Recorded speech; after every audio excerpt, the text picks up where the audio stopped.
One should also be quantitative, not qualitative. Okay. Because if that were to be the case, then you would then come and demonstrate to us, even from the notes, how that happened. Now, for us to be asking these questions and for you to be asking these questions from your officer, Yes. could tell you that there could be something that you need to improve when it comes to your the governance arrangements around revenue. The officer you had referred to, the one who has just answered the last question, what is their role? That was the Chief Officer Finance before. Sorry, CDC Finance before, and I think they were aware of the incidences that were happening. That's why she told me that she's aware of what happened at that time. But she's no longer the CC Finance. No, I don't know, Senator Chirarke, you had made some observation with regards to that. Please proceed. Yeah, I think it casts the integrity of the signing off of these statements of disbursement, especially on county council's revenue. Because if you are saying Top Eastern Naiti Wanyama was the CC Finance, how comes she was the county receiver of revenue, contravening Public Finance and Management Act Section 157? Why was she Honorable Top Eastern Naita Wanyama was county receiver of revenue, contravening Section 157 and its regulations of the PMF Act? So, and the law is very clear, Governor. Would that be the reason that you moved that? Chair. No, perhaps this question, I don't want the officer to be the one responding. Yes. I want the governor yes, to tell us who was your receiver of revenue in this financial year. Chair, I feel like we will lose the parking thing. There's an explanation there that they can complete, then we move to the designated receiver of revenue. Because if you look at note 5 that explains the parking fees, the officer who responded, it makes sense when you say once the trailer park was closed, 2022-2023, you had 26 million from the trailer park fees, and it dropped to 3.49 million. Now, explain to me how the one for bus park moved from 2 million to 20 million. What special magic did you play? Governor?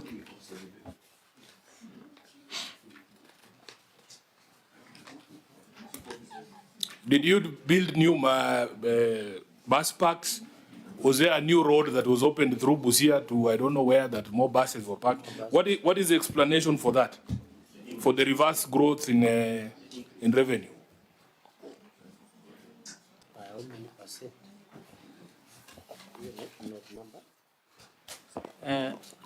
Through the chair, I think one of the measures that we took when we took over was to try and identify all the revenue collection points and the number of collection points that we introduced along the ways that initially we were not collecting.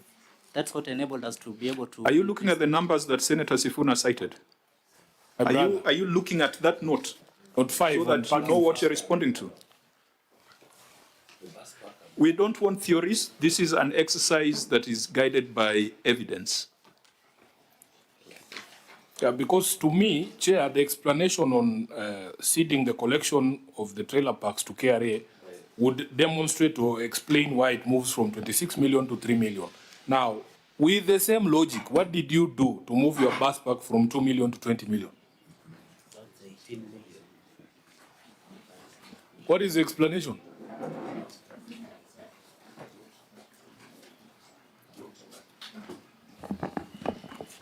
Thank you, Chair. When we came in, you can see overall the revenue from 22-23 to 23-24 improved. So what happened, that revenue, it was on an improved basis. We combined the parking, the bus parking, with the small car, the single vehicle parking. We combined them together, and there is when the auditors came, they corrected us that we should separate those two revenue streams. So we separated, but by then we just improved it, combined with the car parking that improved that from the previous one. And that is the reason why overall the revenue increased. Chair, Senator Wambua? you have totally lost me. Chair. Yeah. No, that one will deal with, that one will come. Senator Wambua? Chair, I don't know about Senator Sifuna, but I feel that question has been responded to because the question was very direct. An improvement from 2 million to 20 million. Now, the reference you're making is even a very erroneous reference because you're saying overall there was an improvement year to year. But when you look at the improvement they're talking about, is less than 2 million.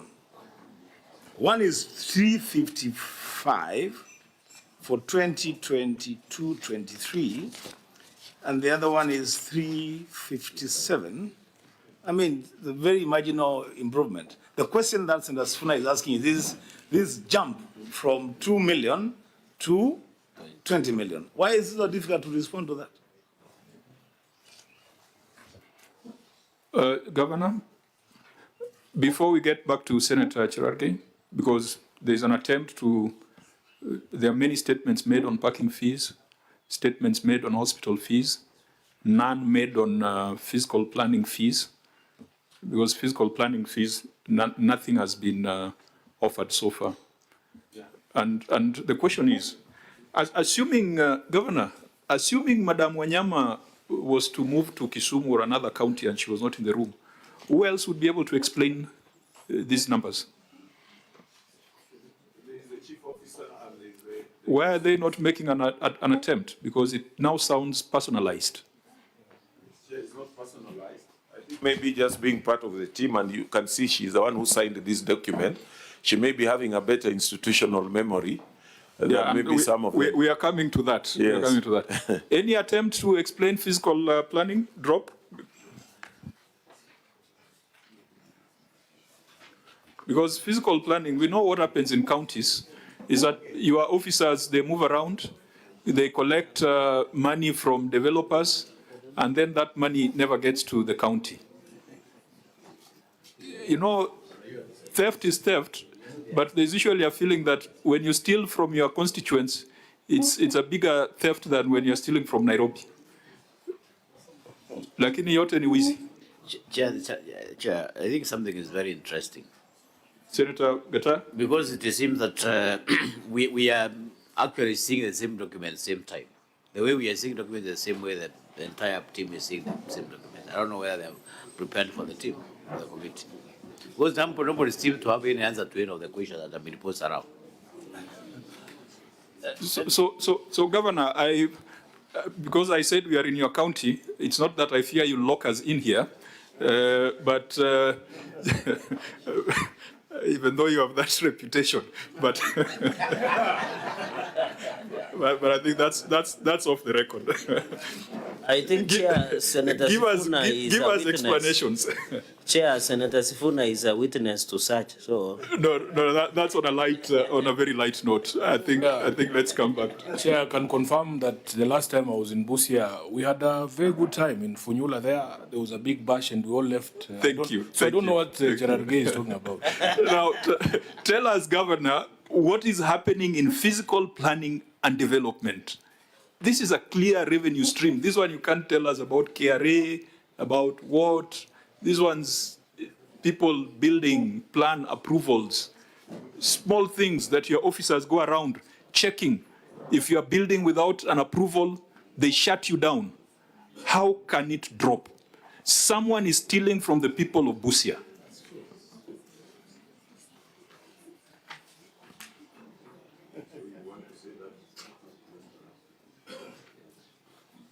This cannot be industrial action by nurses.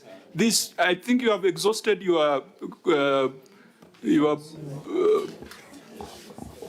list of excuses. Yeah. Thank you, Chair. Before he Senator Wambua? Before he goes. You know, Chair, there's a question that that you always ask when we are beginning these interrogations. I hear you asking our Secretariat whether they receive these documents and they are ready to engage. I hear you asking the auditors whether they are ready to engage. Chair, is it time that we begin asking the entities if they are ready to engage? Because clearly there is a problem. Clearly there is a problem. Honorable Chair, on the issue of physical planning, Please, for Hansard purposes, name and designation. Wanjala Vincent, Chief Officer Lands, Survey and Housing. Proceed. The issue of physical planning is not a constant factor in collection. It depends on other factors in the economy, as availability of disposable income of the communities around. So when people have easily available disposable income, many of them will That is construct. a lecture in economics. Can you address yourself to that drop So when- of 2.4 million? Our collection as in the Department of Physical Planning, we collect from those ones who have come to approve their plans. So that year, the number of those ones coming for approvals had reduced. And so explains. So they come, you don't go out to enforce. We You also have go to enforcement enforce, officers. but when you don't find them in the field constructing, there's nobody who can come and comply. What was so unique with that year? What was happening in Busia in that year that people are not constructing? We are feeling like their disposable income was lower.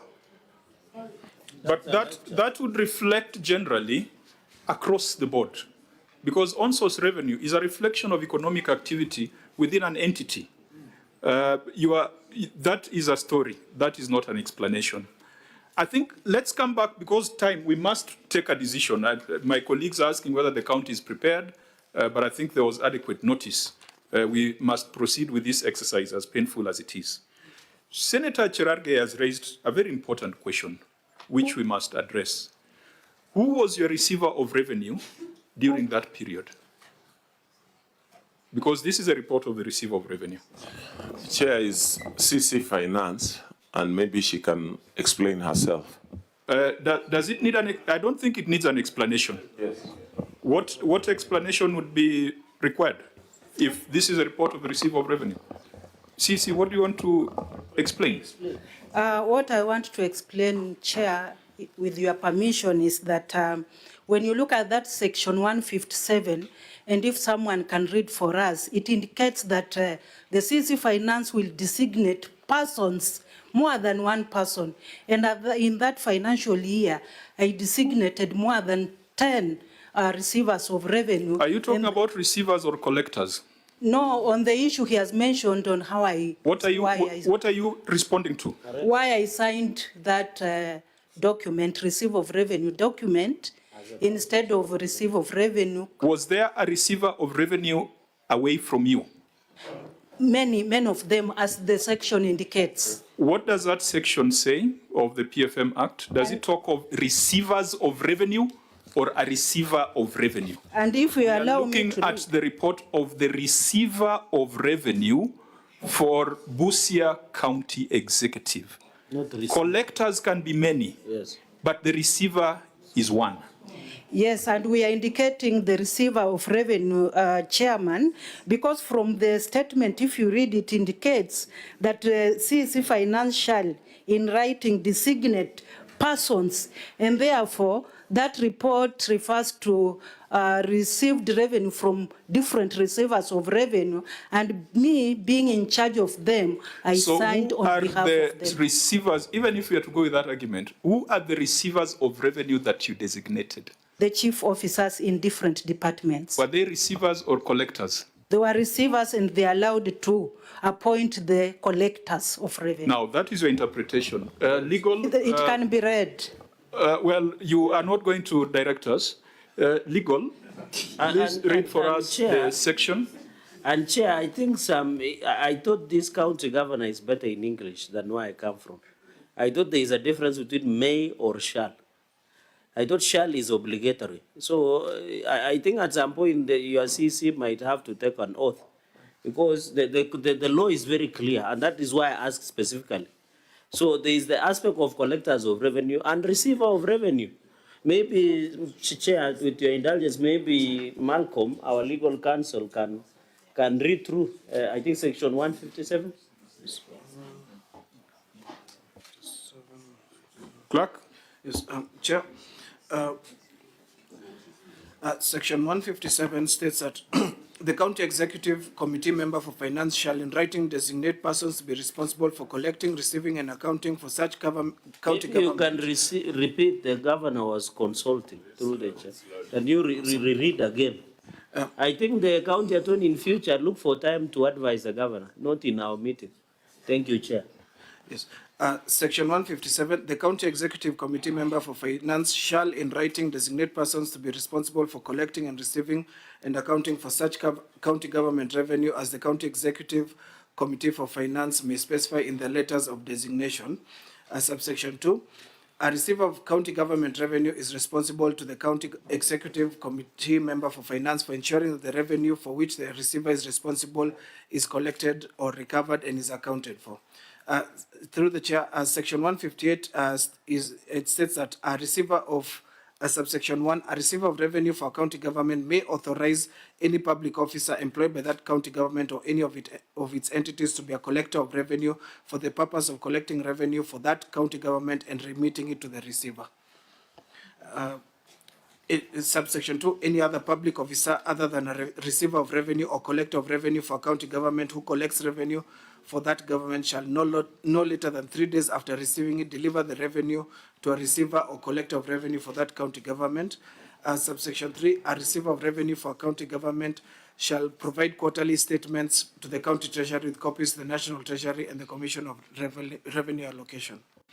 Now, there is also the regulations that are read alongside that.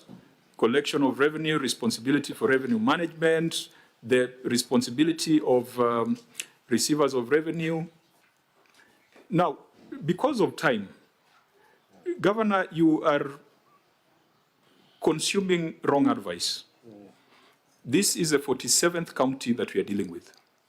Your CEC cannot purport to sign the receiver of revenue statement. All other counties have one receiver of revenue. The rest are collectors of revenue. The fact that the word persons has been used in that act does not legitimize the kind of chaos that your CEC is proposing. In fact, many of the counties that have succeeded in improving on-source revenue have established revenue boards.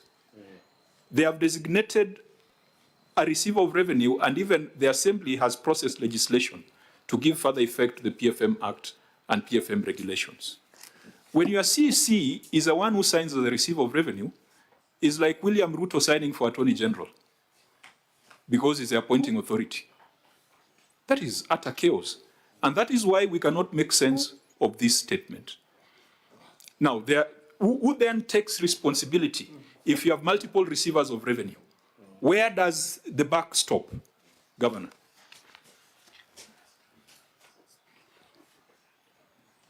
Chair, let me have our attorney maybe help us out in the way we understood this thing, so that if it's a matter of legality, then we can be guided.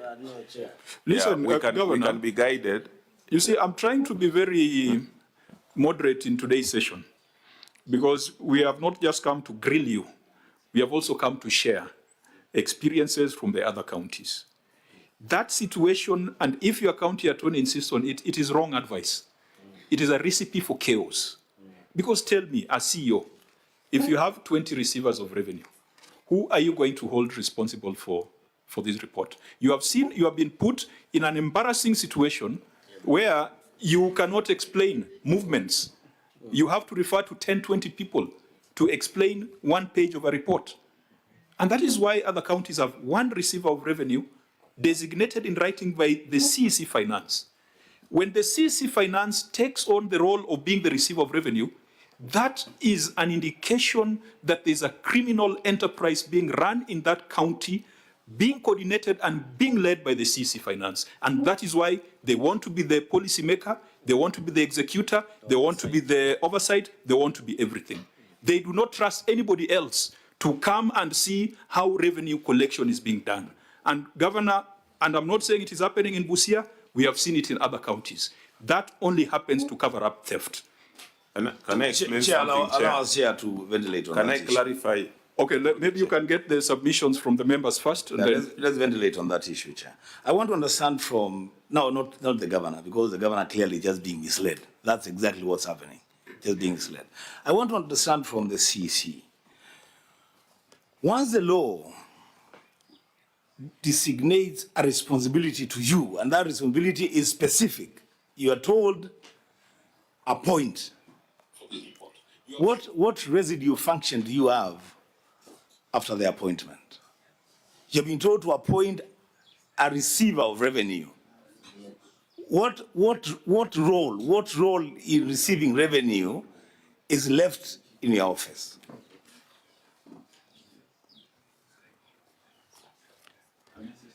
If that can be answered, I'll be very happy. I want to know, because the law is, she has read the law to us. She has been told to appoint in writing. So after you have appointed in writing, what role is left for you to execute in the office of the receiver of revenue? Chair, in addition, so that the governor Senator can answer Chiraka. both, there was wisdom in drafting of the Public Finance Management Act, the regulations and section specifically, was to provide for the oversight and governance structure in terms of revenue. And that is why the CCM Finance was given power to appoint the county receiver, so that it is easy for her or him to ensure oversight and governance structure in terms of receiver of revenue.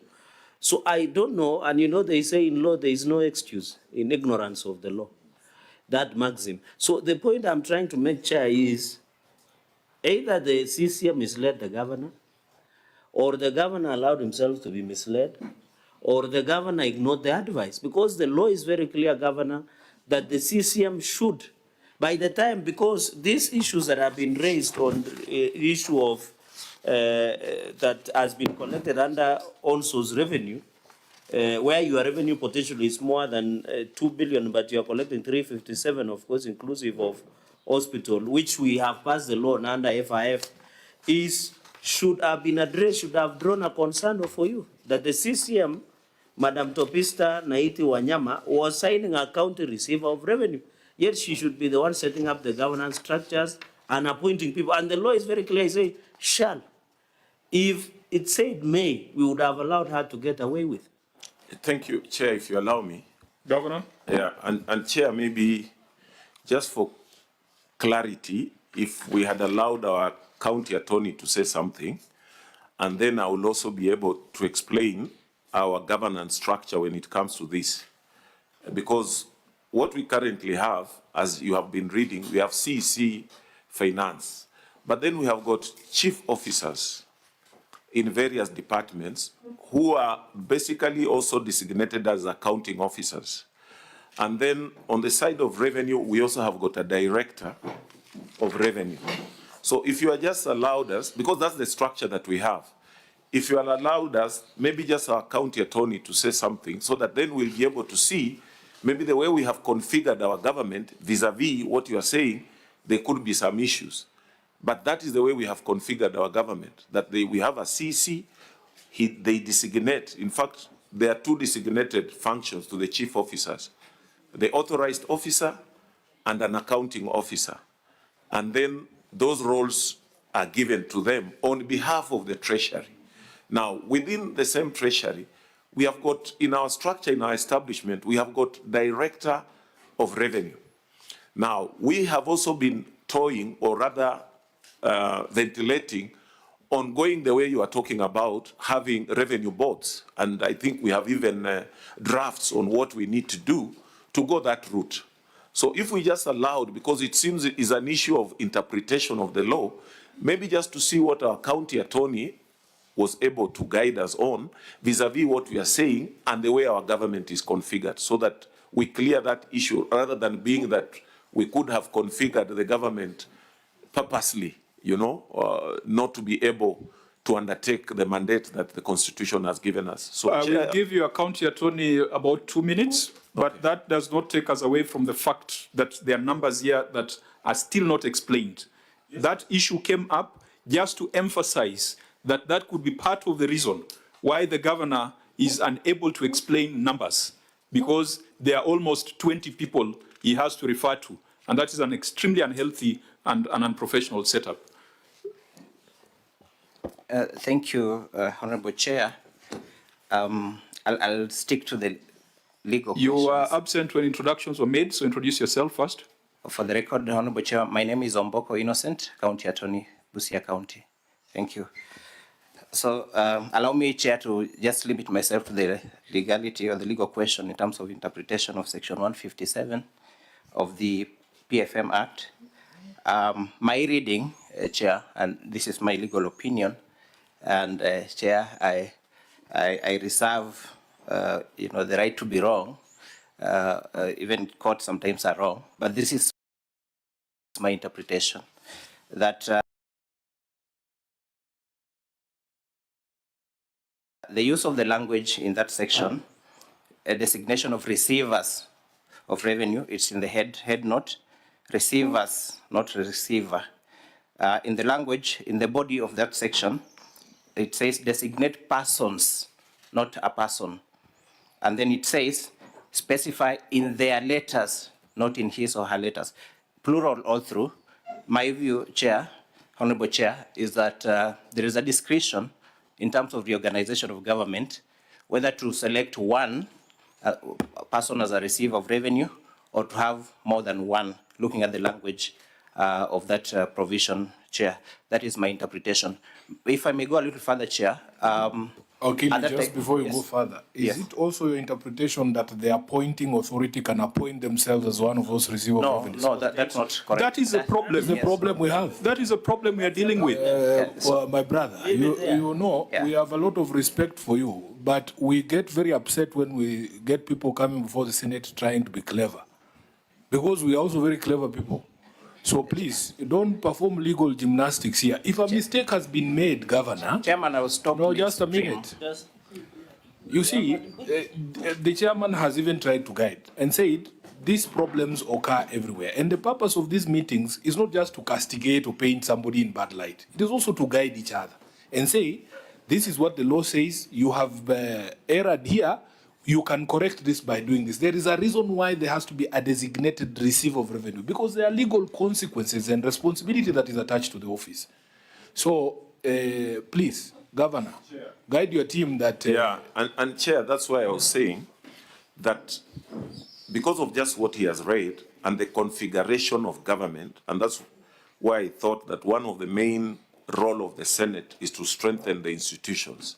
So all we are saying is that if we had configured our structure in the way it is currently configured, I think we'll be taking recommendations from the Senate that maybe relook at that configuration so that it doesn't appear like, it is a deliberate thing. It's just the way we interpreted it.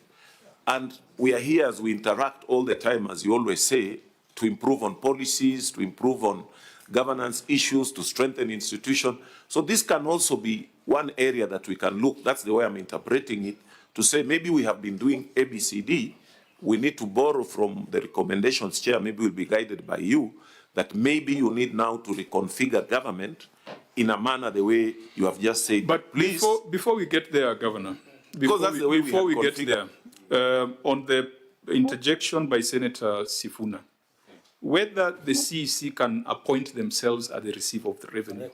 We have a receiver of revenue report signed by the CEC.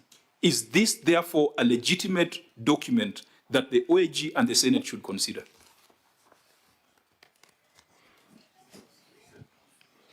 Maybe, Chair, if you allowed our county attorney just to finish how we reached there, then we can be guided. No, I think it's tied to the question. He has agreed that the CEC cannot appoint themselves. This is a report of the receiver of revenue. Is this therefore a legitimate report that we should be considering? Chair, and in addition, we have agreed under the law that an appointing authority cannot appoint themselves. That is why you cannot appoint yourself as a CCM finance. That is simple, so the Wakili does not need to go further. Yeah, so by the committee. So you and the CEC should be ready for sentencing. Chair, really, I really would have wanted to benefit from, because she seemed to be very, very firm on the role that she is playing. I really would have wanted to benefit from our understanding of the law. And it's not even a legal issue here. I really would have wanted to understand from her what role does she think is left for her after she has designated either a receiver or receivers of revenue? What role is left in the office of the CC Finance to execute the mandate of the office of receiver of revenue? That is an important question. You want us to give the... She was very, before you stopped her, she was really emphatic about this.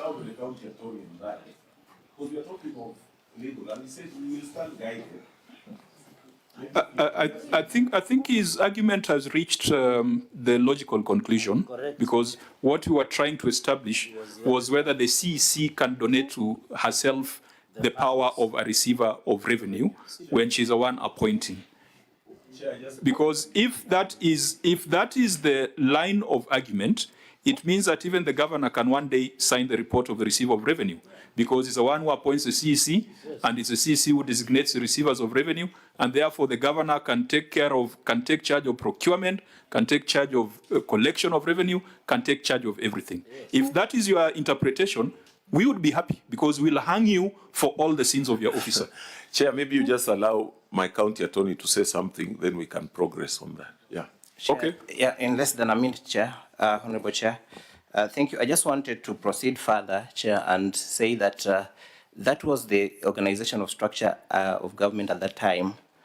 Subsequently, His Excellency, the Governor, made some adjustments in terms of reorganization of government and appointed a chief officer specifically responsible for revenue, seated on my right. And therefore, we would be probably amenable to the suggestion that then we could now have maybe the chief officer, who is now there for revenue, specifically designated as a receiver of revenue. But remember, the designation is not done by the governor, it's done by the CEC Finance. Yes, yes. So, I agreed with Honorable Senator that the CC has no residual powers once he is designated. no. The one that you are telling us, the good news, you are telling us it's even worse news. It's a further violation of the law. Why do you guys want to personalize revenue collection? Chair, What is it? let me What is the problem? No, let me give clarity. You see, previously, other than the CEC, the chief officer was the chief officer in charge of all those functions, receiver of revenue, what do you call it? Accounting services, you know, all economic planning, budget. So what I did, because of maybe the constraint of numbers of chief officers that we had, even the one who spoke, that is Timothy, you remember him introducing himself as a chief officer of trade and all that, but acting chief officer for revenue. So he's a chief officer for revenue. Now, the issue about receiver of revenue, as you have said, is what we need a clarity, and as I said, we are amiable to whatever suggestions or recommendations, so that we are in compliance where maybe we may have interpreted this wrongly. Because we only have a director of revenue, and we have now chief officer revenue, which was previously one position held by one chief officer. But later I split them up, just looking at the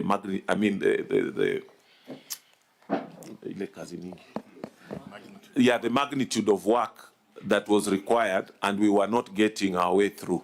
So that is what it is. Chair, then does it mean then the governor then has appointed the chief officer of revenue to be the receiver of revenue? Is that what you're saying? No. So has he been designated by the Now that's what we are saying. Yeah. From what you are saying here, Yes. we seem not to have gone Designated, further yes. and done that designation, as you are saying, either from the CC Finance, because we assumed, and I tend to think just the way we have interpreted the law, that once the CEC designates somebody as an accounting officer, or the Public Service Board designates somebody as an authorized officer on issues of HR, that was our understanding. That once you are designated, then all those various chief officers who are purported or assumed to be receivers of revenue within their departments. In fact, a lot of times when we have been sitting, and even the way you're asking the questions, and you saw so many of them here, is because we assume that all of you, since you are the accounting officers, you are also responsible for that. And that, I think, is given by the CC Finance, not the governor. Honorable members, the question is, do you have a feeling? Do you do you feel like the money collected from the citizens of Busia is properly reported and accounted for? That is a question we must answer. And that's why we are querying your governance arrangements, the qualifications of those who are signing the papers, and even the individual drops by line. Governor, I get the feeling that even you don't feel like it's properly reported. That's why, Chair, we said the whole idea about Senate here is to try and improve where we feel that maybe on this one you need to strengthen, you know, your governance area. You need to reconfigure your government structure so that it can contribute towards what you are just saying. Because I've told you the way how we are currently configured. And it's the role of the Senate also, I believe, to try and help us where we think. Governor, we can only advise, we cannot direct you on how to do your job. At the end of the day, you have collected money from the residents of Busia. Yes. So it does not matter what structures or legal advice you are getting. The key thing is, if you collect money from Mamamboga, that money should be visible here. Unfortunately, that does not seem to be the case. But I think we need to close this so that we go to expenditure. Senator Chirake? Yes, maybe I can say, Governor, who is the CCM Finance? Maybe just one quick question, as I make an observation. As the current CCM of Finance designated county receiver at the moment. And then secondly, Chair, I agree that, so this year under review, Governor, the fact that you collected 357 million during that year against 2.2 billion, that is CRA for revenue potential. If you look at all these notes and that they've been signed off by county receiver and then CCM Finance, then it casts doubt on, Chair, on the presentability and this report as a whole, especially on this financial reporting, and the fact that the receiver of revenue is CPO Mbwaga Barnabas here.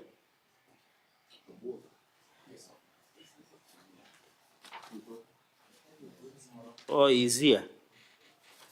Are you in good standing with ISPAC? So you found it right that your boss was signing the financial statements?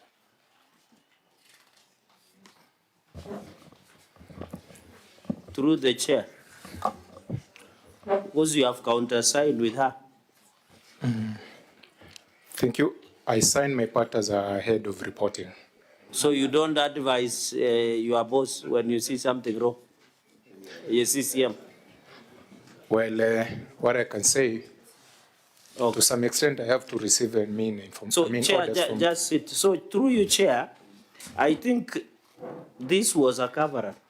The intention that CCM Finance wanted to sign this financial statement is a classical case of a cover-up that looks like an organized criminal enterprise to rip off the hard paid money. Because, Governor, you and me are now, the problems we have in Kenya is because of taxation.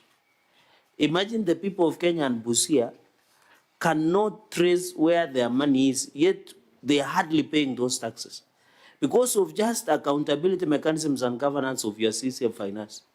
In fact, I doubt why you still have her as part of your team, yet he has screwed you in this process. Yeah. I'll beg for your protection, Chair, on this one. Something? Senator Seki? Yeah, thank you, Senator Chair. I just want to say, with a lot of experience in issues of devolution and counties, I've worked as a county secretary for many years, over 10 years.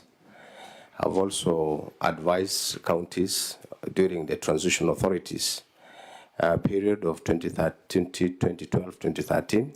I think it is important that you take this advice from the Senate Committee of PAC, because it seems, Governor, you have a very big problem on how you've been advised on issues of this receipt of revenue. Receipt of revenue is a structure on its own. And I think I want to correct our legal counsel from your county that he needs really to go back and even seek advice from this committee and even from the legal counsel of the Senate, because you need to have a structure which is not, the receiver of revenue should not even be CEOs of within your counties, within the departments. It should be a structure within the entire government, such under the CC in charge of finance. So I think it is good that you get it right, and immediately you get a receipt of revenue. It takes charge of almost everything and report to the CC in charge of finance, so that you don't have these other problems. But these are things that we can always discuss out of the cuff. Chair, Thank you, Senator. Chair, my request, Senator Sifuna. my request is when you exit this conversation, because you have the privilege of hosting the Senate in your county. Not many counties get that privilege. I would want to hear from you, Governor. The one thing that Senate can do for you to help you with your own source revenue as we exit that conversation. Okay, Senator Wambua. Chair. Then Senator Maruma. Mine will be to the county attorney through the governor. Personally, I don't believe that the county attorney has given you the right advice, and I don't believe that he is not aware that he has not given you the wrong advice. This running of government cannot be whimsical. It cannot be what people feel or people interpret laws. I believe that somebody has deliberately, Governor, deliberately misguided you on this matter. I will not use the strong words that my friend Senator Cheragi has used, but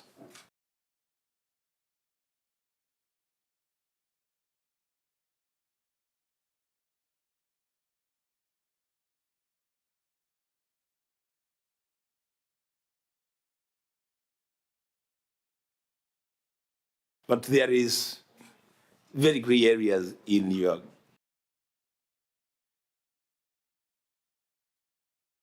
revenue collection. Very, very gray areas.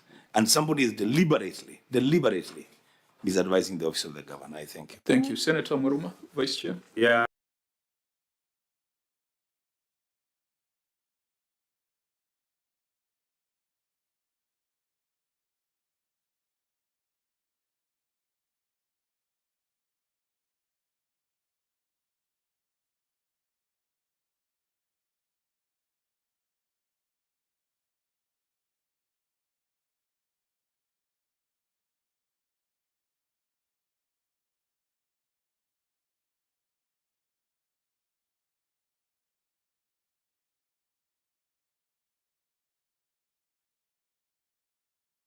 Thank you, Chair.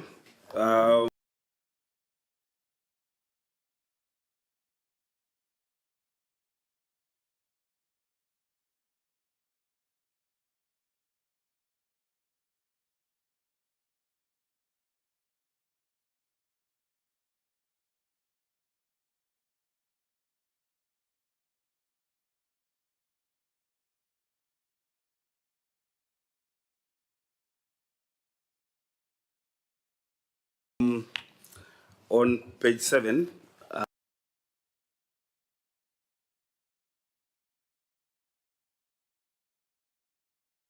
We need to make progress. I'll allow you to respond to the issues raised, very brief comments, and then perhaps what Senator Sifuna has requested, so that we move to the executive report. Chair, maybe if I start with the last one, I think in this one, the main reason between the 80 and what was collected, I think must have been silo.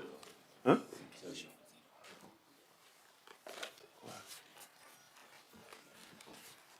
Yeah. This is this silo contribution, I think, where we were expecting almost 58 million out of that amount. And then the rest, the chair, I just agree with you that we need to see how best to improve. I think that was one of the main reasons for that big difference. But maybe you noticed there was a drop. Yes, I've said, I've taken note of that, just the way you mentioned it. Explained by the other theories that you had advanced earlier? No, the other ones that we had on physical planning and all those are issues that I need to really delve deep into. Okay, proceed. Okay. So, Chair, maybe I'll just start with what Senator Seki said and finish with what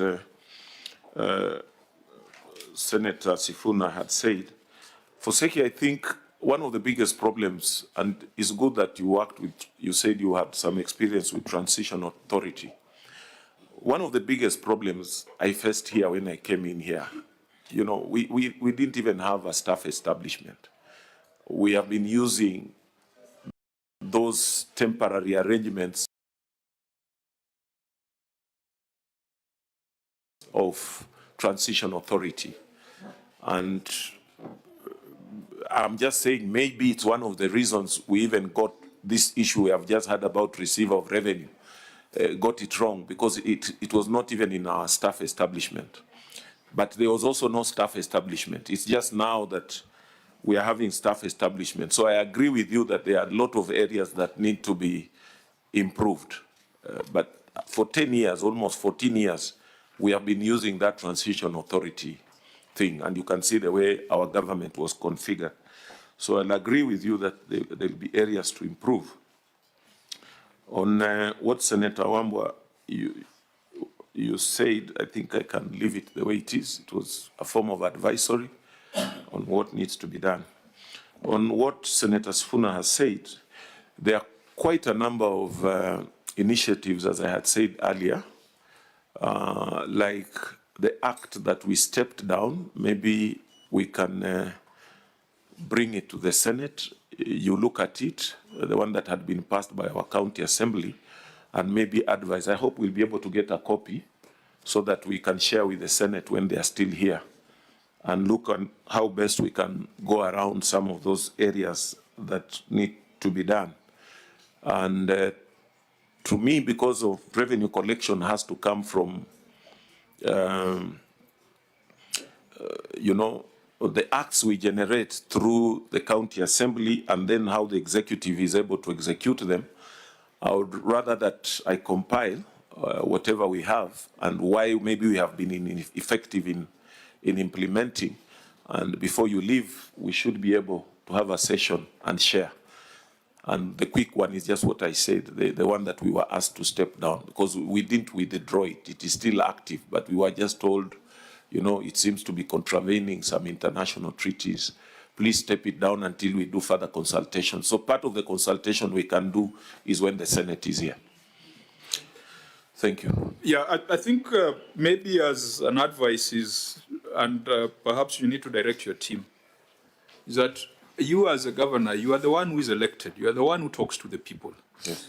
And it must be clear to the market woman that when she pays 20 shillings for market access fee, that money finds itself in the accounts of the county and comes back to improve the market.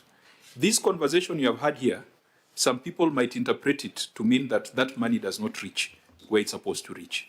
And I think that you have a responsibility to ensure there is that transparency and accountability for every shilling that is collected. We are loud at talking about corruption at the national government, but people feel corruption at the county government more than the one in Nairobi. So please make sure that there are no hints and no perceptions that you are taxing a boda rider, a market trader, a truck driver, and then that money disappears in a conversation around receiver of revenue. Those are the things that make devolution look bad. Yeah. So, but Chair, you'll also see, just like you had said earlier, in subsequent years, we're improving bit by bit. And I tend to think as we continue to have these conversations, we are going to be improving. But because there's always an improvement on what we have been doing. Governor, your officers owe you some technical explanation, because the Auditor General has told us they're already on the ground. Your own source revenue is at about 500 million now. Why? Because of two things: hospital fees and the new basis of accounting. It is not true growth. So if they are telling you that you have collected 500 million and you should be happy, put them, and you know, you're a man who has been in all levels of government. The only thing you haven't been is president. You must ask that question. Do not go proclaiming you have collected 500 million before you have interrogated. Some people will steal from the public and then tell you that you have grown because we have gone to accrual basis of accounting. So please, before you pronounce it, interrogate it. Members, can we proceed to the report on the executive?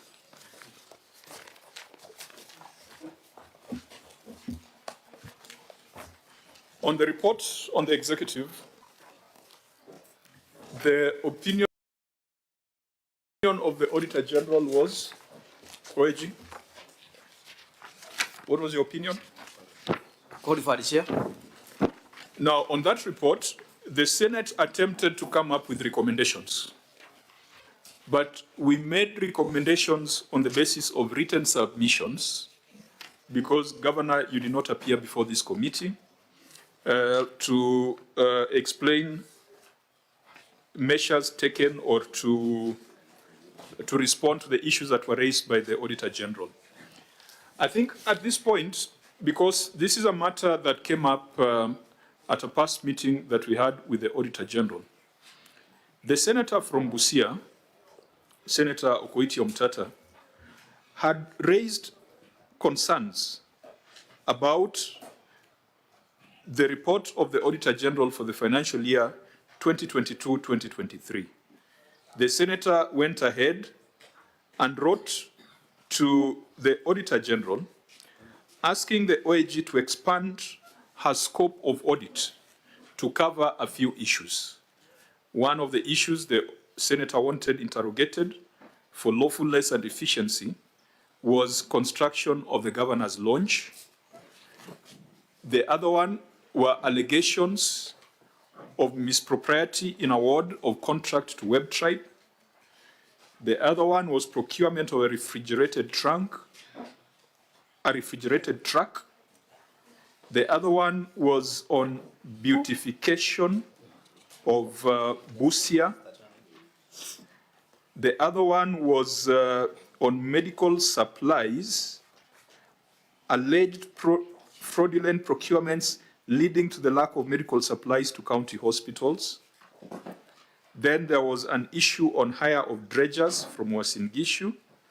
There was an issue on pending bills and an issue on interest management.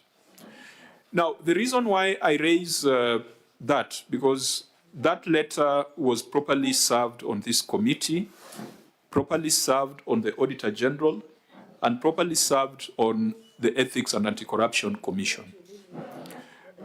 We have already discussed this, so I just want very, very quickly the OAG to give us an update on how that matter was dealt with and whether those issues are in this report, and maybe EACC to give us an update so that we don't brush that letter aside, and then now we can go to the substantive report.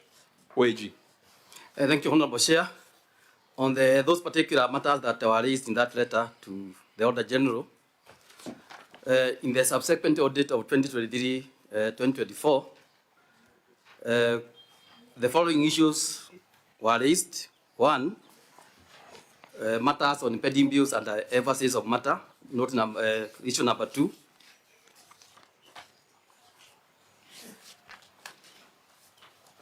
Then, Chair, on the report on lawfulness and effectiveness in use of public resources,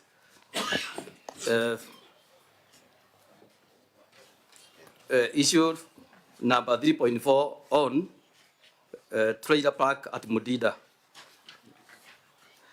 Then, Chair, another issue was raised at paragraph number 4 under the same section of the report, titled Unexplained Construction of Designated Parking Areas at Busia Municipality.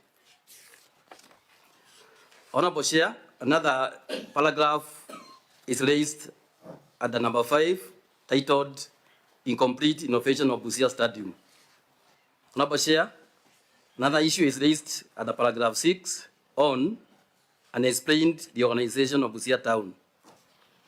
Honorable Chair, another issue, number 7, raised, titled Abandoned Project. Description is on modern visiting room at Bunyala Fishermen Comparative Society. Honorable Chair, another issue was raised at the receiver of revenue report at the paragraph 7.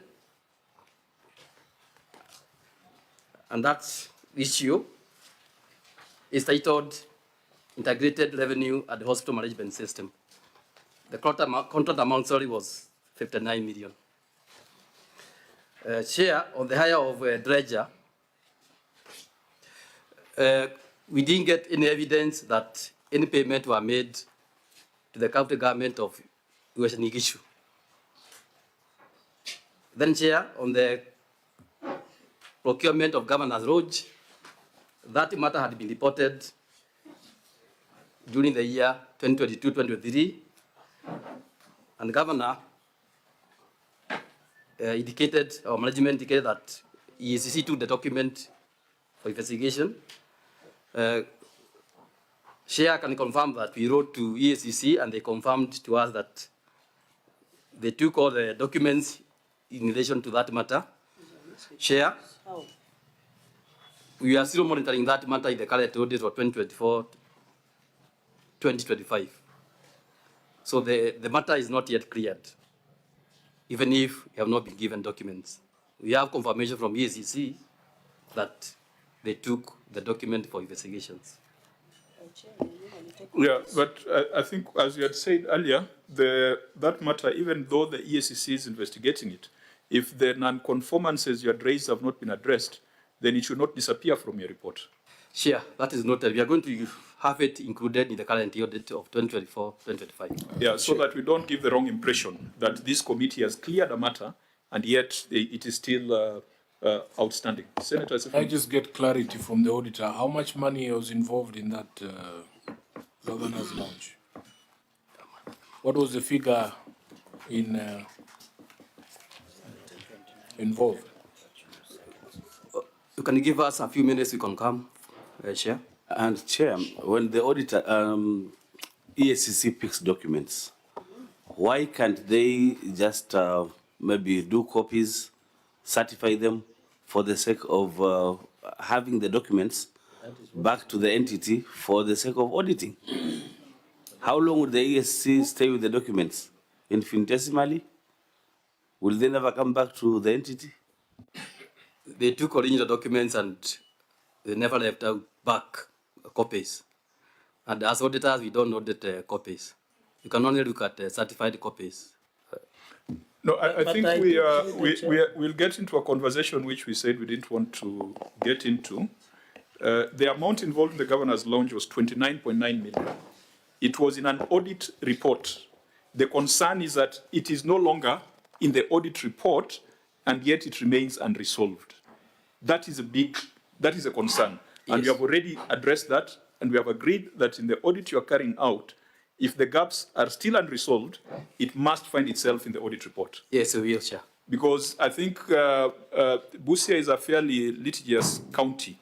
I think there are some decisions that have come from the courts with regards to the role of even a senator in terms of oversight. So if it does not find itself here, the senator will find it very difficult to raise it, suo motu, or to raise it in their individual capacity. That is a problem that we must deal with. Anything unresolved must find their way into the next audit. That's noted, Chair. Now, the good thing is that EACC has also given us an update earlier. I don't know whether you want to address the issues that we are dealing with regards to the issues that we've just listed. Yes, Chair. I can address myself to one as we begin. On the issue of provision of documents, the Commission has always released documents to the OAG for audit. upon request, in the event where we are holding original documents, all we would request for is to have copies of certified documents, and then we have always been ready to release original documents for purposes for audit. As regards the letter in discussion, Chair, the matters that were brought to our attention were picked up by EACC, and as I had earlier briefed this committee, several of them are actively under investigation at various stages, with some significantly progressing to conclusion, and maybe I can list them, Chair. Yeah, if it does not prejudice your proceedings. I would not go into much of the details, but fraudulent procurement leading to lack of medical supplies at the county hospital, consultancy services for the construction of the industrial park, pending bills, specifically in the Department of Trade and Investment, irregular disbursement of interest, the Governor's Lodge, and the Busia Stadium, Chair, are some of the matters that are actively under investigation by EACC. Okay, I think we're just trying to make sure that there's some continuity from where we were at the last meeting we had in Nairobi, and in between some conversations that have gone on with the OAG and the EACC. And of course, there have been some decisions that the courts have made, more or less somehow related to what you're doing here. So now, can we come to the main report and see how the auditor captured, because he has indicated that 90% of the requests from the senator are in this report. So let's see how that has been captured and how the county has addressed itself to it. Starting with the first section of the report, on the basis of qualified opinion, there were a number of issues of unsupported expenditure. Issue number one, Auditor General, what was the unsupported expenditure on and what was the amount? Thank you, Honorable Chair. The total amount was 16.5 million relating to domestic travel and subsistence. So when we made our recommendation, we relied on your written responses. And you might see that our recommendation is that you take administrative action on the officers who fail to provide the documents. However, upon examination of what you tendered as evidence, the Auditor General advises us that that expenditure is yet to be supported. The recommendation we made was on the basis that what you submitted in writing supported the expenditure. The Auditor General tells us that what you submitted in writing does not in any way support the expenditure of 16.5 million. And since today is not a day of audit, perhaps then we should just give directions. Governor, small things, 16.5 million, small money spent by your officers. The auditor comes, they can't explain it. You write a letter to Senate, it does not explain it. Why should we waste time on this?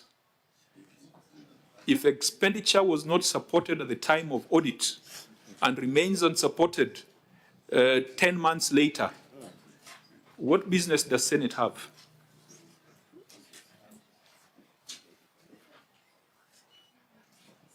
Auditor General, am I misrepresenting the facts? Is the 16.5 million supported in your view? No, they only produced evidence of travel. Of? Evidence of travel. Okay. But other documents were not provided. Evidence of travel. Yeah. I can see here, Chair, that the auditor has been courteous enough, Governor, to specify the documents he wants from your team. The invitation letters to attend meetings or conferences, attendance lists. Who was the file? You submitted. Chair, let me allow my chief officer to say something. Mike. And it would be useful just to say in your file, evidence number 1 is the page 2, evidence. Just point us to the evidence, because this one does not require theory.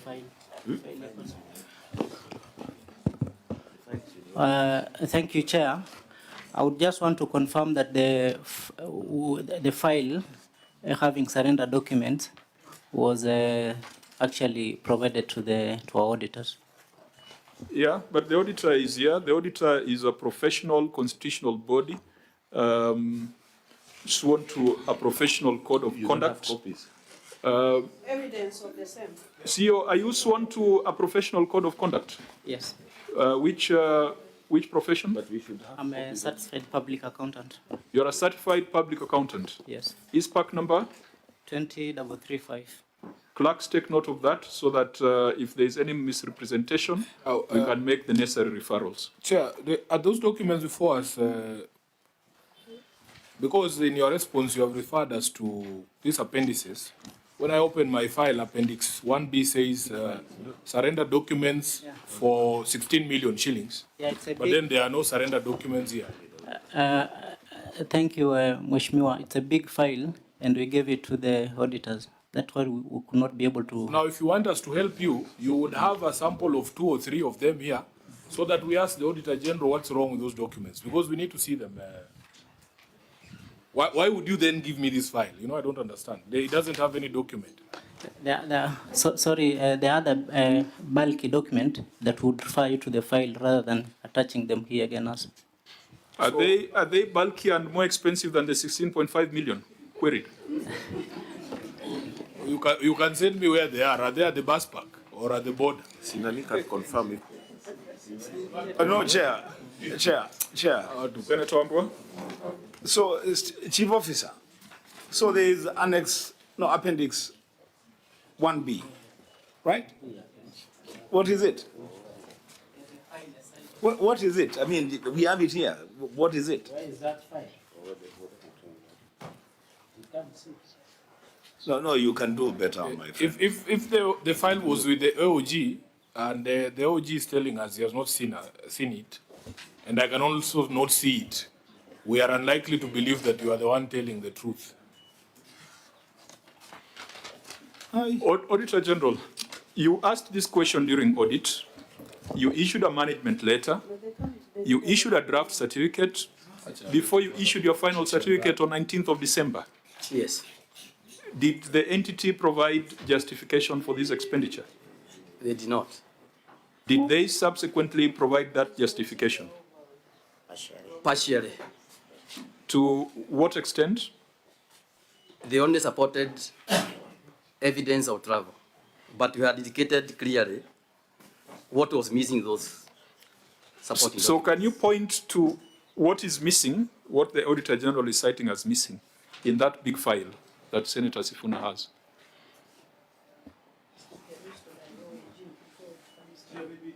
Peter, you're saying we provided evidence of travel, but you are saying we didn't provide what? Invitations to the meetings or conferences. Attendance register. Boarding passes also? Boarding passes were provided, or any other evidence of travel was provided. And I think, Governor, it's not an idle thing.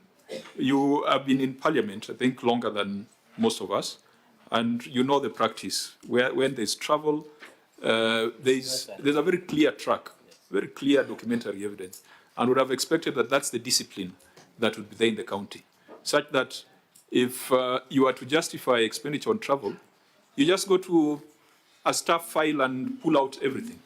You know, Chair, the most frustrating supposed to be thing, that easy. Governor, you know, I keep telling governors that I am also audited. I have a very good team there at Chungwa House, led by someone you know called Kawino. This is not a matter we should be debating. If somebody has a ticket, it is showing a bus ticket, and the auditor has told you provide documents. Surely, if your officer does not provide, you know, yesterday you were making a joke that when we recommend disciplinary action or administrative action, you don't want to do it. These are some of the straightforward cases. This is something that should have been provided at the point of audit. Why is he showing me things here now? You know, it doesn't make any sense. You provide to the auditor, the issue is resolved. It goes away. So for such officers, please don't cover them because they make you look bad. And by extension, you make me look bad because you know why. Governor? Chair, I agree, and that's why I've taken some action on some of them as recommended, and also just what I tend to think that we need that discipline. Because a lot of times I remember even when we appeared before the Senate, it was or documents were not provided, but now they have been provided. And the same issue Senator Sifuna is saying, you know, it shouldn't be, because if the documents are required, they should be given. So was 16.5 million spent properly? That's the question. Can this committee therefore make a conclusion that the 16.5 million was spent properly?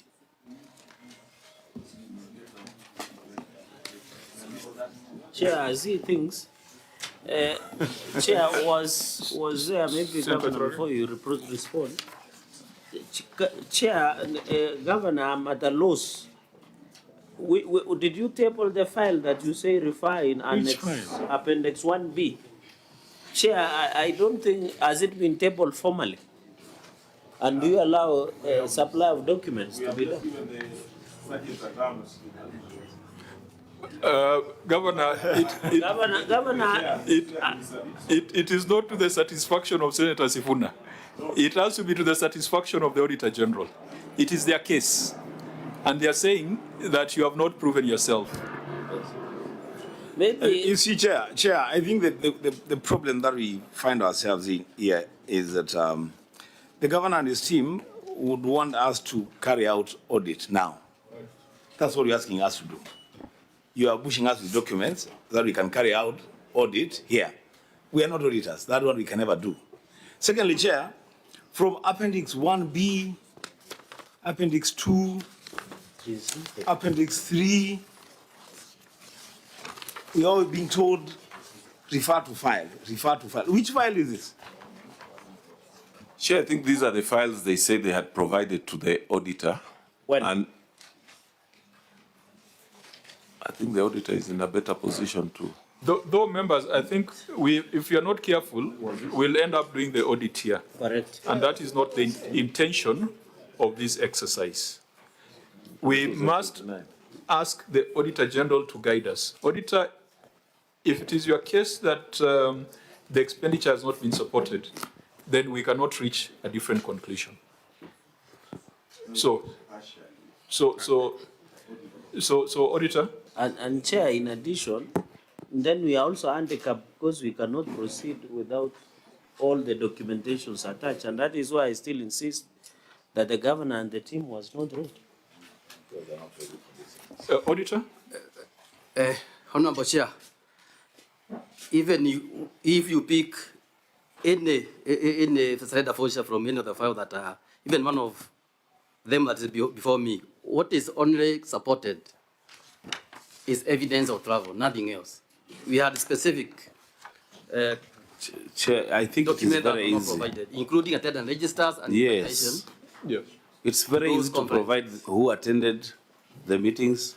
You know, travel documents are there, but who attended the meeting? And where was the meeting? Yes. Where are it's quite simple. The invitation. Can we, members, just to try to make some progress, that was domestic travel. Let's see whether they are doing better on foreign travel. That is the next unsupported expenditure of 18.49 million. Auditor General, has that been supported? 18.49 million on foreign travel. Honorable Chair, equally, this is only supported by evidence of travel. We had specific issues in this. One, 80% of the first services were given to one firm. Justification for that has not been provided. Number two, we had a problem with acquisitions. They didn't have clear instructions of the date of travel, number of persons traveling, destinations were not indicated. Again, programs that are attended and registers were not provided. Except the evidence of travel, all the other documents have not been provided. Justification for awarding to only one firm, 80% of the services have not been provided. So it's not supported. Again, Governor, when you did your written submissions, we gave you the benefit of doubt and took the view that you had provided the supporting documents, you only provided them late. And that's why our recommendation was just administrative action. But it emerges that the auditor still questions the accuracy, completeness, and propriety of the 18.49 million. You add the two together, domestic plus foreign, that's 35 million. That's 35 million. Does it concern you, Governor? And again, maybe before you make your submission, even starting from where we started from, where we are saying that when people are designated certain responsibilities in writing, they must take responsibility. I know you are not the one who does these things. You are not the one who does interest management. You must call people to order. A former minister cannot sit in front of the Senate discussing bus tickets. Governor, it's making you look very bad. Chair, I think I agree with you, and we had earlier had some very good recommendation in that I take action on some of these people, and I have already started taking action on some of these people. But what happens to the 35 million? Chair, as he said, some of the information that is lacking is what we need to check. Because he's saying it's partially provided, they have just partially given traveling. But as you say, this is a standard procedure in public service. If you are traveling, the invitations, whoever is doing, it's a standard thing. So, Chair, you would not even imagine that such a thing would also be an issue at this kind of table. And that's why you are saying it correctly. It should not even be a matter that, we are discussing at this level. Because so you fail to account, I'll just take action on the officers. It is recovered. Because that's where I want us to go to. If you fail, if someone is given money to travel and they cannot provide the documents, there is a recovery through the payroll, isn't it? Has that action been taken? Chair, as I said, when I thought that this document has adequately, the answer has adequately, the documents have been provided. And as you look at it, because of the bulkiness of the file, we were only having annexes. And we said, have you provided all this? And if you get an answer, yes, Chair, sometimes you may not start auditing, just like you are saying here, to say, is this attendance list there? But as you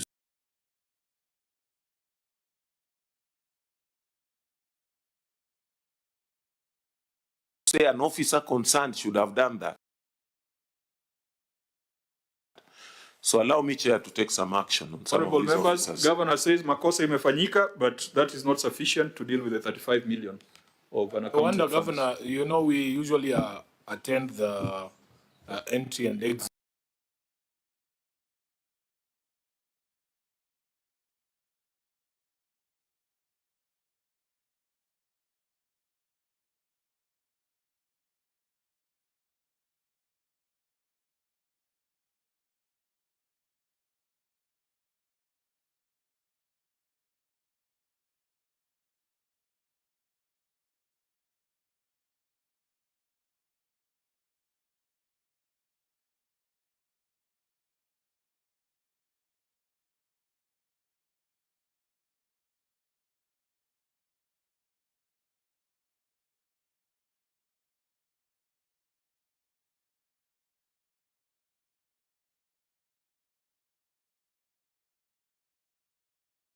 meetings, not at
But if the imprests were cleared, it means the documents are there, but they are not provided to the auditor.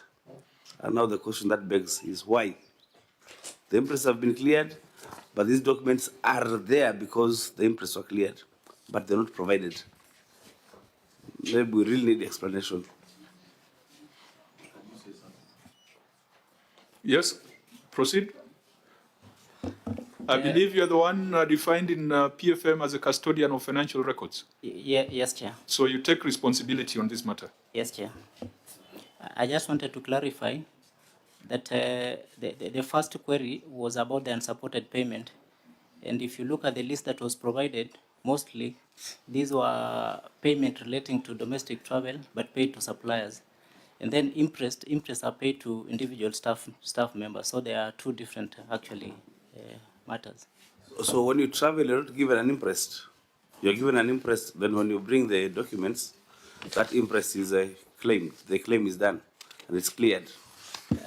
For interest, you're given money in advance, and then when you come back, you surrender the documents. And so I'm saying, yes, when you came back from the travel, you gave the documents. That's why the imprest was cleared.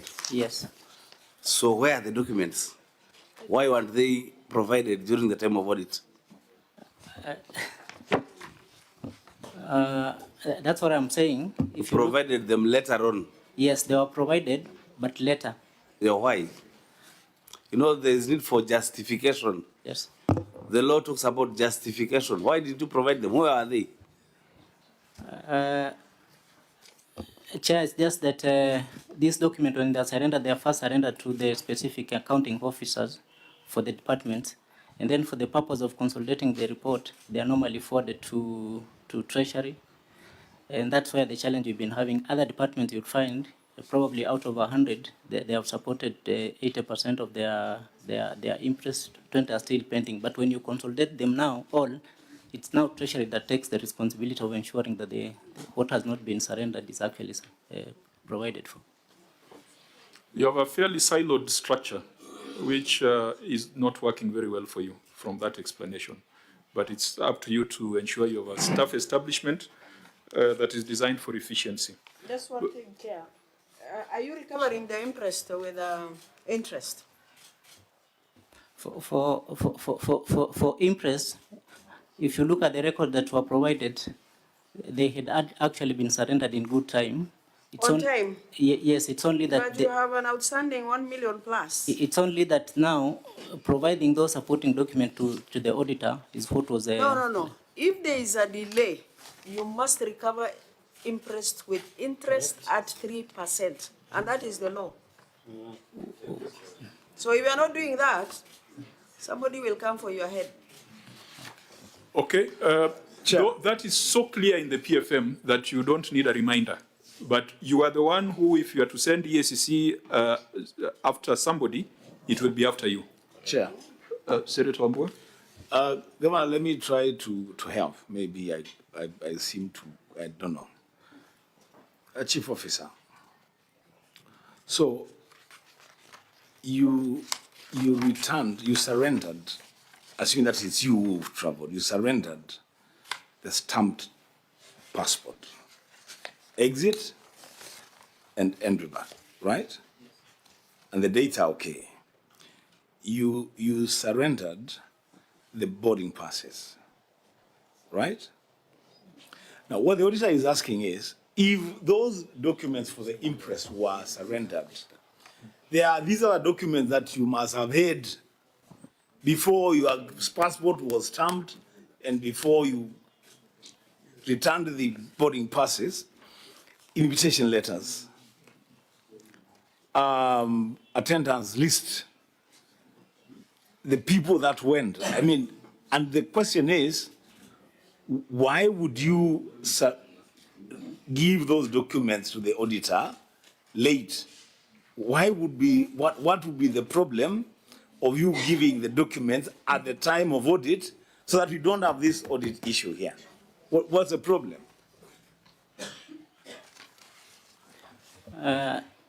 Through the chair, I think if you look at specific cases that the auditors identified, there are some that will be able to provide invitation letter to show that we were invited, but will not be able to provide the attendance register. Point of order. You said you are certified by ISPAC. Did you see management letter from the OAG? These things are captured, Bana. Why are you telling us stories, Ajaba? Honorable members, It is captured. Why we, are you misleading? Governor, I had looked forward to coming to Busia to discuss issues around fiscal responsibility, the challenges, policy and statutory interventions that Senate can put in, not bookkeeping issues. Agreed. So we have only 1 hour to go. These bookkeeping issues, if your bookkeepers are not doing the right thing, they refund the money. If they can't refund the money, let EACC run after them. If you can't fire them, then we will send the right bodies to help with that. Because we can't come all the way from Nairobi, Excellency Governor, to discuss attendance schedules. Surely. Chair, if you allow me, agreed with what you have said, and even the comment you said about silos, because I had made an administrative directive that no officer should travel without permission from their supervisors, and even those other ones directly from the county secretary. And the whole idea was just exactly what you are saying. What is it? Where are you going? Are you representing us? Where is the reports? So that administrative directive I had already given, and as you are saying, we shouldn't be doing these kind of things that we are doing here. So I gave that directive, and I will even be going further myself to look that if there's any officer that is doing these kind of things, because that's what we were trying to cure. Don't just leave the station or get some permission or get some invitation and you leave without us knowing. And I think everybody got that letter, if I'm not mistaken. So that we should not end up with this kind of thing, Chair. Now, fast forward, issue number 3, 8.3 million, again, unsupported expenditure on hospitality, supplies and services. Auditor General, are you satisfied with this matter? Honorable Chair, equally, this one is partially supported. One, Honorable Chair, one query was on failure now to match now the particulars of local service orders with attendance registers. Number 2, opening and evaluation minutes were not provided. What the management has provided are the work plans and budgets, but how the services were procured in terms of tender opening and evaluation minutes, and explanation on the differences between attendance list and LSOs have not been provided or explained. Governor, you're a pharmacist. What's your prescription here?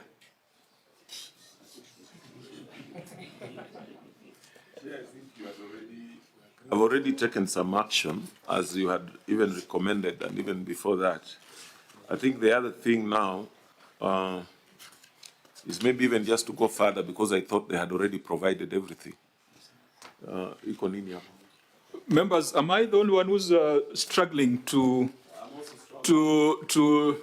because I need to keep reminding myself that this is a Senate. This is a sitting of the Senate. And yet the conversation we are having is not conversation fit for the Senate. It is even being made worse by the fact that somebody has arranged to blow the smell of ugali into the room. And this is our honorable chair. Some of us must answer to that call. I know for Edwin Sifuna, 1 o'clock smells like ugali. So now on this unsupported expenditure, let's just pronounce ourselves. We are not using the time of the Senate well, and the county is not using our time well. If there is unsupported expenditure of 8.3 million, when you're writing our report, we will make adverse recommendations on that for recovery, and if recovery cannot be done, investigation and prosecution. On unexplained variances and grants and transfers, Auditor General, was this addressed to your satisfaction? And unfortunately, I have to ask this question because we relied on your written responses and we took them to be true, only for the Auditor General to tell us that they are not supported. Is this supported or not? Honorable Chair, this particular matter is an accounting error, and it ought to have been rectified before the certificate or the financial statement for the funds and for the executive was certified by the Auditor General. So that one has not been addressed. When you say it was an accounting error, They ought to have reconciled the two, the financial statement for the respective funds and the county executive. Auditor, tell us, when you say that Busia County Education Support Scheme, 117.5 million left was received in the fund? Yes. 117 million? Yes. But what left the executive was 125 million? Yes. So what happened to 7.5 million along the way? The same amount, 125 million, ought to have been reflected in the financial statement of that particular fund, 125 million. So why are you calling it an accounting error? Because when money leaves the executive, the same amount should find itself in the fund. How is it possible? Because one should be the source of the other, and vice versa. That is only possible in IBC mathematics, where there's a difference between polling station and bombers. Bukati math. Just a reconciliation. Honorable Chair, management has explained that these were timing differences. And the timing differences, in our opinion, did not apply because the financial reporting period is 1st of July to 30th of June. Okay, Governor, please just picking one sample so that we can deal with one and move to the, like that one, the education support scheme. How come there's a variance of 7.5 million? Maybe, Chair, as he answers, oh, yeah. I can see one of our recommendations was a more direct, Governor. One of our recommendations was the administrative action. So as you answer the chairs, give us, because I'm trying, Chair, I'm really struggling because all the annexures of Governor says refer to the file. And when you go there, they don't exist. So can you guide us where your response is and the administrative action? Because 60 days are over. When did we make this recommendation? Was it in March? And today we are in October. That's how many months? Almost 7 months down the line. And we had given a recommendation of 60 days. So, Governor, as you answer that, what action have you taken against the accounting officers and other officers responsible? And kindly refer us to the appendices that we have indicated. And one of them is Appendix 1A, which is not part of these documentations that we are provided. I yield, Chair. Okay. Governor? Let me first of all have my county secretary say something. Thank you, Chair. Honorable member for the query. The first problem we had, Honorable Chair, is that when your recommendations were sent to us, and we have explained in page 2 of the response, it was unfortunately sent to an email address that is no longer available to this administration. I took the responsibility to communicate directly to the committee chair. I pointed out to him in a letter, which we have attached, to say we have only received the notice of these recommendations upon being invited to Senate. Then I said, hey, we have not seen these recommendations. Then we checked, we found that it went to the wrong address. So that is when the committee clerk was able to send the recommendations to us, to the correct address. And that came on 19th of May, Honorable Chair. So immediately thereafter, on the issue of administrative action, where the governor was directly asked to do something, I wrote to the accounting officer and said, these are the recommendations. Because these officers fall under your domain, please take the necessary action. And we have displayed that letter on this file. Alex. And then, sorry, this is Appendix 1A, Honorable Chair. You are saying as this, you're telling us this email address info@busiacounty.go.ke is not your email address. Exactly, Honorable. So there's somebody running around with such an email address. That was available to the use of the former administration. We don't have access to that. Do you see the danger there, my brother? Yes, Honorable Member. What is the danger? I informed administratively the ICT department. No. Forget what you informed them.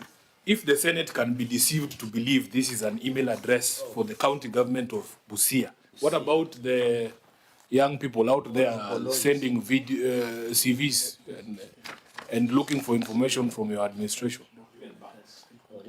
I appreciate the danger that people may be deceived, people may be conned, Honorable Chair. Do you know where the former governor lives?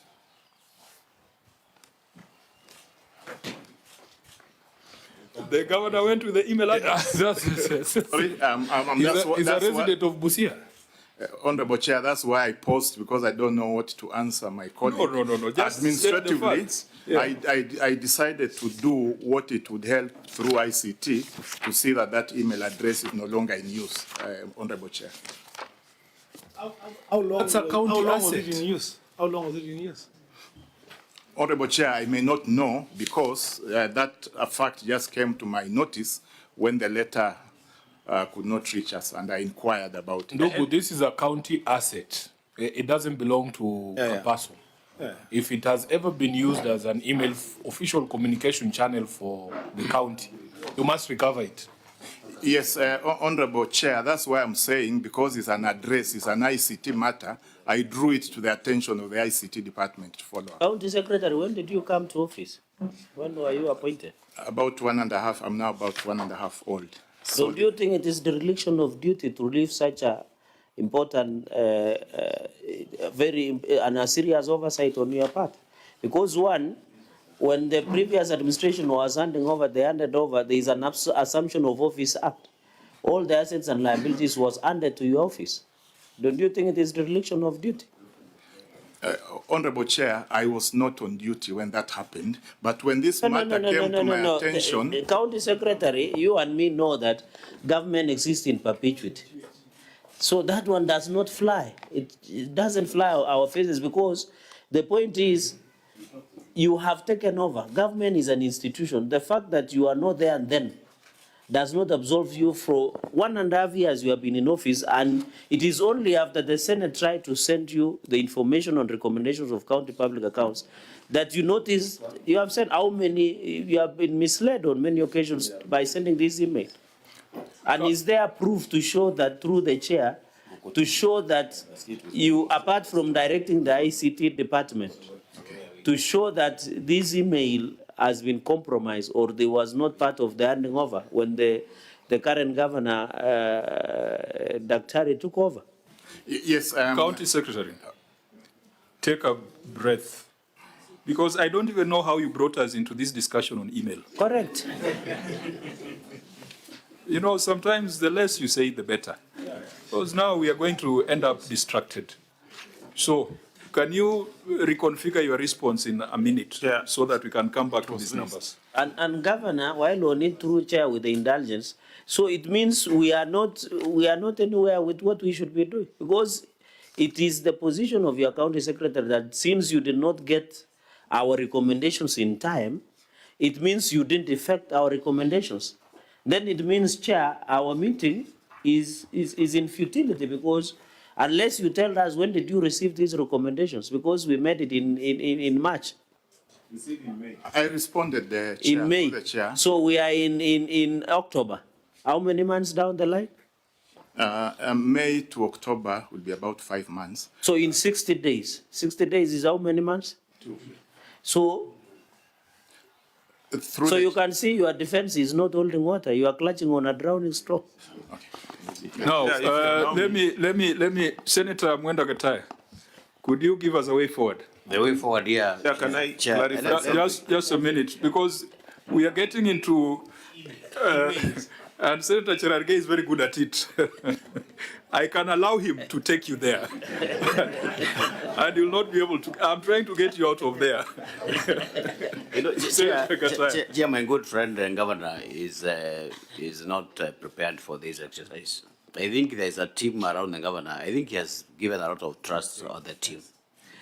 Right? I think the county secretary, the CC and so forth, and everybody else, I think you are not actually helping the government.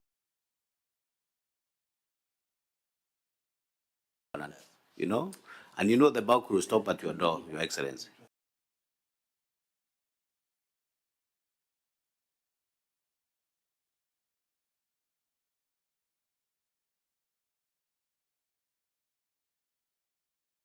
So I think, Chair, along this line, I think then we are not into anything. We are not into anything. I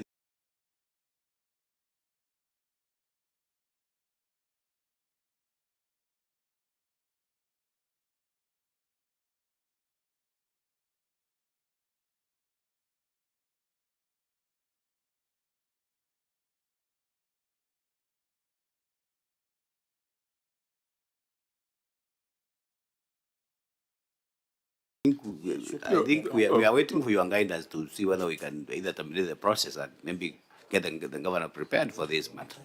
Okay, fine. Let's try and do what we must do so that the governor can also see what he has to do. Does it mean that, so quickly, just ticking, because we must deal with pending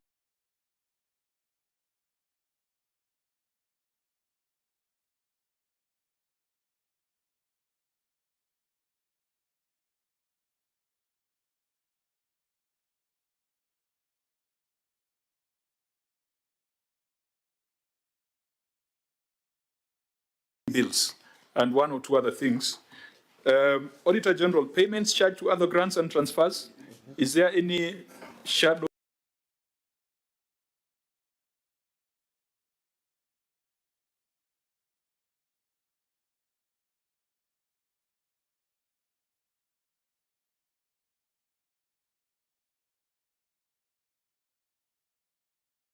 Of doubt on that?